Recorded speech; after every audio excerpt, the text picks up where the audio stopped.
हिन बीमारी जा कारण साम्हूं अची सघिया आहिनि? रोशनी, ही इंतहाई अहम मामलो आहे त कराची शहर जे अंदरि कराचीअ जे क्यामाड़ी ज़िले में ख़ासि तौर ते ही मोहम्मद अली लिगारी ॻोठ में वाक़ियो पेश आयो आहे। 16 माण्हू फ़ौत थी विया। हिक ई ॻोठ जे मां हेॾा माण्हू फ़ौत थियनि, उन समूरनि जी इहा शिकायत अचे। फ़ौत थियण खां पोइ नोटिस वरिता वेंदा आहिनि। इहो अॻ में बि ईअं साम्हूं शयूं आयूं आहिनि। जॾहिं त हिते ईअं ॾिसिजे थो, भले इन्हनि ई इलाइक़नि में असां हमेशह ॾिसंदा बि रहिया आहियूं त खोड़ सारियूं फैक्ट्रीज़ आहिनि, गैर क़ानूनी तौर ते फैक्ट्रियूं हलंदियूं आहिनि। इन जो अॻुवाट को बि अहिड़ो नोटिस न वरितो वेंदो आहे। उन जो ज़हरीलो केमिकल हूंदो आहे, इंसानी जानियुनि लाइ इंतहाई ख़तरनाक हूंदो, जंहिंमें अंदरि जेके शयूं ठाहियूं थियूं वञनि, पथर ठाहे थो वञे, ॿियूं शयूं ठाहियूं थियूं वञनि, उनखे उन जो इस्तेमालु, उन जो ॻोठनि जे चोतरफ़ उन्हनि जो धुओं, गंद, किचिरा, उन जे करे अहिड़ा वाक़िया पेश थींदा आया आहिनि। हिन वक़्तु हतमी कुझु नथो चई सघिजे त ही फ़ौत छाजे करे थिया आहिनि, पर इन इलाइक़नि में अक्सर हाणे हिन वक़्तु जेके उते टीम्स पहुतियूं आहिनि, उन सां मुंहिंजी ॻाल्हि ॿोल थी आहे। संदन चवणु आहे त हू जेके उते मुतासिर माण्हू आहिनि उन्हनि खे हू शिफ्ट करे रहिया आहिनि इस्पतालुनि में। हिकिड़ा माण्हू फ़ौत थिया आहिनि, उन्हनि जा जुज़ा बि को वरिता विया आहिनि त ही जेके उन्हनि जा सबब कहिड़ा आहिनि। सो हिन इलाइक़े जे अंदरि हिन जे जेके चोतरफ़ जेके आहिनि उहे फैक्ट्रीज़ हिकु त साम्हूं आहिनि, टीम्स जेके उते पहुतल आहिनि, उन में पुलिस उते पहुतल आहे, गिरफ़्तारियूं अमल में आयूं आहिनि। उहे कुझु जेके फैक्ट्रीज़ आहिनि जंहिंजे अंदरि इंसानी जान लाइ ख़तरे वारियूं जेके शयूं ठहंदड़ आहिनि, धुआं, उन्हनि माण्हुनि खे गिरफ़्तार कयो आहे। 4 खां वधीक माण्हू गिरफ़्तार आहिनि, उन्हनि खां जांच हली रही आहे। इहो सभु कुझु थी रहियो आहे।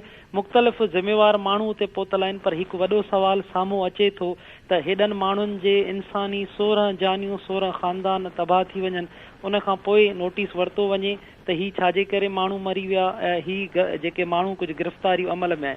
जॾहिं त इन समूरे इलाइक़े जे अंदरि 100 जी तादाद में अहिड़ा ज़हरीला केमिकल्स आहिनि, उन जे लाइ मुख़्तलिफ़ इदारा मौजूदु आहिनि, उहे इन जो नोटिस न वठंदा आहिनि। इन खां अॻु में जेको हेॾो वॾो वाक़ियो पेश आयो जंहिंमें खोड़ सारा माण्हू मरी विया, उन जी इंक्वायरीअ जा अञा ताईं साम्हूं नतीजा न अची सघिया। अहिड़ियूं खोड़ सारियूं इंक्वायरियूं पेंडिंग्स में आहिनि। हिन वक़्तु जेकी टीम आहे उहा उन जी जांच करे रही आहे, मेडिकल टीम आहे, पुलिस आहे, सभु मौजूदु आहिनि त उन जा सबब मालूम थी सघनि त इहो छाजे करे आहे। उरड़ीअ जो बि सबब ॼाणाए थो वञे, नंढड़ा मासूम ॿारड़ा बि उन में मौजूदु आहिनि। 16 माण्हू हिन वक़्तु ताईं जेके फ़ौत थिया आहिनि, अंदेशो आहे, इम्कान आहिनि त ॿिया माण्हू बि इन में ज़िंदगी विञाए वेही सघनि था, छो जो इंतहाई ख़तरनाक क़िस्म जो ही को जेको अटैक आहे माण्हुनि जे मथां। उन में जेकी मुंहिंजी ॻाल्हि ॿोल थी आहे उतां जे माण्हुनि सां, उन्हनि जो चवणु आहे, जेके फ़ौत थिया आहिनि उन्हनि जे वारसनि जो चवणु आहे त अक्सर जेके फ़ौती आहे उन्हनि गले में तकलीफ़ जी शिकायत कई, पेट में तकलीफ़ जी शिकायत कई आहे, उन्हनि खे साह जी वॾी तकलीफ़ आई, उन खां पोइ फ़ौत थिया आहिनि। जेके माण्हू मुतासिर आहिनि, जेके हिन वक़्तु मरीज़ जेके इस्पतालुनि में उमाड़े विया आहिनि, उन्हनि जी बि साॻी शिकायत अचे थी। हेल्थ खाते पारां टीम्स जोड़ियूं आहिनि, DG हेल्थ इन जो नोटिस वरितो आहे, DC क्यामाड़ी नोटिस वरितो आहे, कमिश्नर कराची इन जो नोटिस वरितो आहे। हिन वक़्तु ताईं जेको तादाद आहे उहो ज़रिया ॿुधाइनि था त 16 माण्हुनि जे फ़ौत थियण इन ई बीमारी में फ़ौत थी चुका आहिनि। लाइन ते मौजूद रहजो नाज़िन। हिन वक़्तु कराची जो चीफ रिपोर्टर वहीद राजपर बि असां लाइन ते मौजूद आहे। वहीद, अव्हां ॿुधाइजो, हीअ जेकी पुरस्कार बीमारी साम्हूं आई आहे क्यामाड़ी जे ज़िले मोहम्मद अली लगारी ॻोठ में, पुरस्कार बीमारी सबब 16 खां वधीक माण्हू फ़ौत थिया आहिनि। इन हवाले सां अव्हां वटि कहिड़ा तफ़सील आहिनि? जी वहीद। मोहम्मद अली लगारी ॻोठ आहे, पुरस्कार नमूने सां जेकी बीमारी सरकारी तौर ते डिस्ट्रिक्ट एडमिनिस्ट्रेशन जे तरफ़ां तस्दीक कई वई आहे। उनमें इहो ॿुधायो वियो आहे त 16 खां वधीक जेके माण्हू आहिनि उहे फ़ौत थिया आहिनि बीमारी में। 2 हफ़्तनि दौरान इहा जेकी बीमारी फैली आहे हिन ॻोठ में, जंहिंमें 16 माण्हू हिन वक़्तु ताईं फ़ौत थिया आहिनि। मौत जो कारण आहे अञा ताईं हुनजी ख़बर न पइजी सघी आहे। इन हवाले सां सिहत खाते जी जेकी स्पेशल टीम आहे और मीडिया ते रिपोर्ट खां पोइ हिन वक़्तु जेको हुते पहुतल आहे, जीअं मुख़्तलिफ़ जेके बीमार 2 दर्जन खां वधीक जेके ॿारड़ा आहिनि, बुज़ुर्ग आहिनि, औरतूं आहिनि, उन बीमार मरीज़नि जा जेको उहा टेस्ट वरिता आहिनि। जंहिं बाद जेकी रिटन में लिखत में जेकी सिहत खाते सेक्रेटरी खे कमिश्नर कराची खे जेकी रिपोर्ट मोकिली वई आहे, उनमें तस्दीक कई वई आहे, शक ज़ाहिर कयो वियो आहे त उड़ी जो शक आहे सिहत खाते खे, जंहिं सबबु इहे माण्हू फ़ौत थिया आहिनि। 2 दर्जन खां वधीक जेके ॿारड़ा अञा ताईं बीमार आहिनि। इलाइक़े वासियुनि सां जेकी ॻाल्हि ॿोल थी आहे, हिन हवाले सां इलाइक़े वासियुनि खे इहा बि शिकायत कई आहे त जेकी गैर क़ानूनी फैक्ट्रियूं हलंदड़ आहिनि जिन मां निकिरंदड़ धुएं सबबि साह में तकलीफ़ थी रही आहे। इलाइक़े वासियुनि जो इहो बि शिकायत जिन फैक्ट्रियुनि जे धुएं में को अहिड़ी सबबि तकलीफ़ सबबि इहे ॿारड़ा फौत बि थी सघनि था। पर सिहत खाते इहो चयो आहे जेकी तस्दीक थी आहे इलाइक़े में उन में ॿुधायो आहे त रुड़ी जो शक आहे। जेकी रिपोर्ट मोकिली वई आहे आला अख़्तियारनि खे उन में बि शक जेके थिया आहिनि ॿारड़ा उनमें या जेके बीमार ॿारनि जी जेके रिपोर्ट्स करे वयूं आहिनि उन में या ज़ाहिर कयो आहे सिहत खाते त रुड़ी आहे। रुड़े में 2 ॿारड़ा बि उहा तस्दीक कई आहे DHO क्यामाड़ी डॉक्टर आरिफ त उहे फौत थिया आहिनि। अलीमोहन लगारी ॻोठ में जेको DHO क्यामाड़ी आहे हुन चवणु आहे त ॿारनि जे मरण जा सबबु जेको मालूम करे रहिया आहियूं त इहे फौजियूं छो थियूं आहिनि ऐं कहिड़ी जेको आहे हिन बीमारियूं ते फैलियल आहे हिन हवाले सां सिहत खाते जी टीम बि पहुतल आहे। अच्छा वही त इहो ॿुधाइजो त इलाइक़े वासियुनि जो इन हवाले सां छा चवणु आहे त हीअ बीमारी कॾहिं खां ज़ाहिर थी आहे?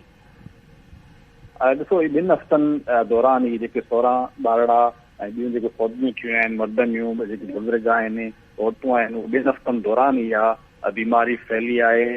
सिहत खाते वटि जेको आहे हिन वक़्त ताईं फिगर के मौजूदु न हुया। मीडिया में बि रिपोर्ट थियण खां पोइ जेकी निशानदेही थियण खां पोइ सिहत खातो हिन ताईं जेको आहे टीमूं अॼु मोकिलियूं आहिनि जंहिंमें हुन तस्दीक कई आहे। जेकी रिपोर्ट तयारु कई वई आहे अॼु जी तारीख़ में उन में शक ज़ाहिर कयो वियो आहे त रुड़ी सभु फौजियूं थियूं आहिनि। इन खां पहिरियां ई 2 हफ़्तनि खां मोहम्मद अली लगारी ॻोठ जेको आहे क्यामाड़ी जो उते इहा पुरस्रार बीमारी फैलियल जंहिं सबबि इहे वॾे तइदाद में जेको आहे उहे क़ीमती जानियूं जेके आहिनि उहे ज़ाया थियूं आहिनि।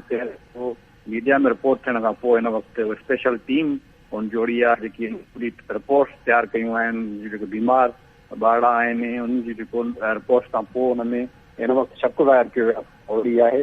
पर हिन खां अॻु जेको आहे सिहत खाते 2 हफ़्तनि दौरान इहा पुरस्कार बीमारी सभु जेके फौजियूं थियूं आहिनि उन ते को बि नोटिस न वरितो आहे। हिन वक़्तु DG सिहत डिस्ट्रिक्ट सिहत ॿियूं जेके टीमूं आहिनि उहे सरगर्म थियूं आहिनि नोटिस वरितो आहे।